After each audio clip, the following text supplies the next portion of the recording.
नमस्कार दोस्तों, हमारे साथ जुड़ने के लिए आप सभी लोगों को बहुत-बहुत स्वागत है, बहुत-बहुत धन्यवाद।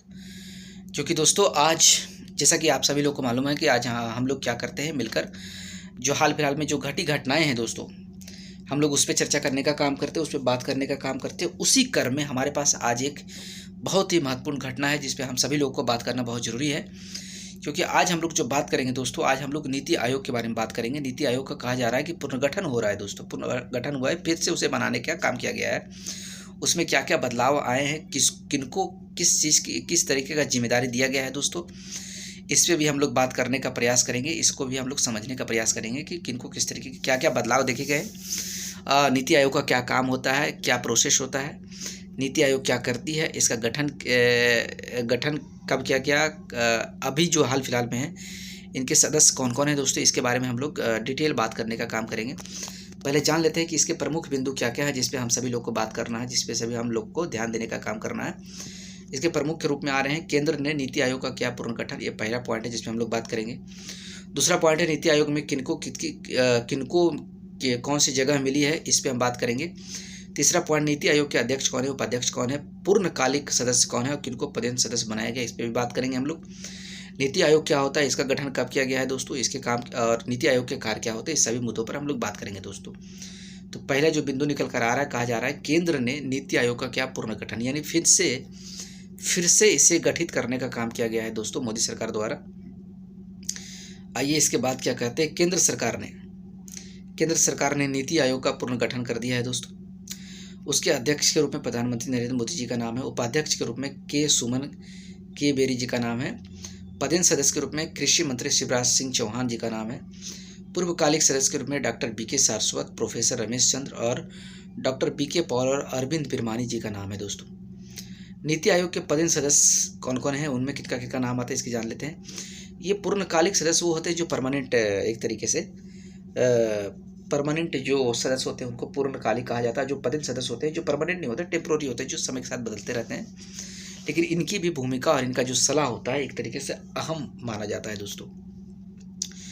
नीति आयोग के पदेन सदस्य के रूप में कौन कौन से हैं, रक्षा मंत्री राजनाथ सिंह, गृह मंत्री अमित शाह, कृषि मंत्री शिवराज सिंह चौहान और वित्त मंत्री निर्मला सीतारमन जी का नाम शामिल है दोस्तों। बता दें कि पिछली बार पदेन सदस्यों में कृषि मंत्री नरेंद्र सिंह तोमर जी का भी नाम था। इस बार कृषि मंत्री शिवराज सिंह चौहान जी का रक्षा मंत्री के रूप में नाम है। गृह मंत्री और वित्त मंत्री के साथ पदेन सदस्य भी बनाया गया है दोस्तों। विशेष आमंत्रित सदस्य भी नियुक्त किए गए हैं। इसके साथ साथ इसमें अगर देखा जाए तो विशेष आमंत्रित सदस्य भी नियुक्त किए गए हैं। विशेष आमंत्रित में पिछली बार पीयूष गोयल और अश्विनी वैष्णव भी थे, लेकिन इस बार इन दोनों को शामिल नहीं किया गया है दोस्तों। उनकी जगह सहयोगी दलों के सभी वरिष्ठ मंत्रियों को जगह दी गई है। यह मोदी 3.0 में सहयोगी दलों के बढ़ते महत्व को दर्शाया है दोस्तों, दर्शाने का काम किया है।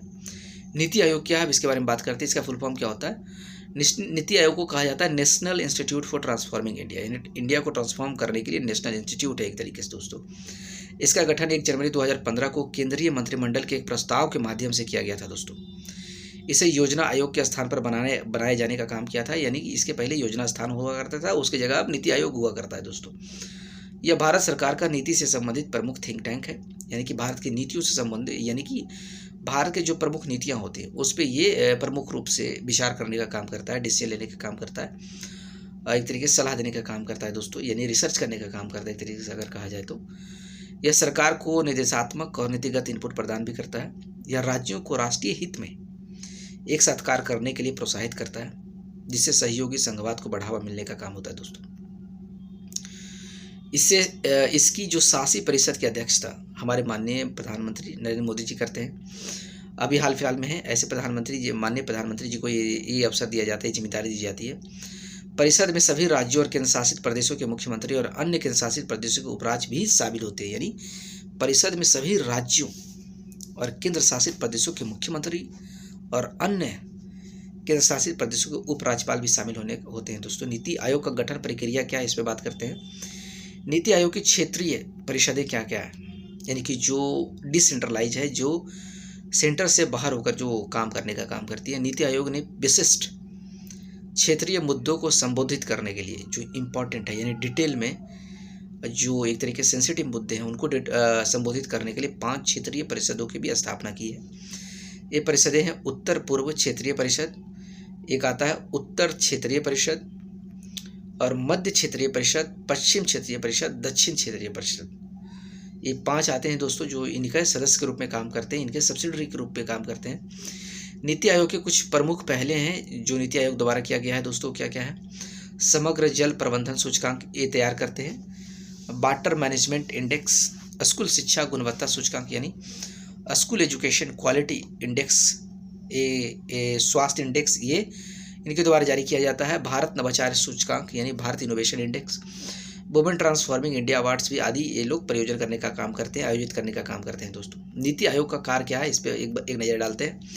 नीति आयोग यानी कि national institute for transforming India Bharat सरकार के शीर्ष सार्वजनिक नीति थिंक टैंक के रूप में काम करता है दोस्तों। ये थिंक टैंक मतलब एक अहम सोच विचार करने का, जितनी भी नीति बनती है भारत का शीर्ष जो सार्वजनिक नीति होती है, शीर्ष मतलब जो टॉप जो इंपॉर्टेंट नीतियाँ होती है उनको ये लोग जिम्मेदारी लेते हैं, एक तरीके से थिंकिंग एनालिसिस करने का काम करते हैं। इसके मेरिट डिमेरिट, इसके प्रभावों को, हर पहलू को देखने का काम करते हैं।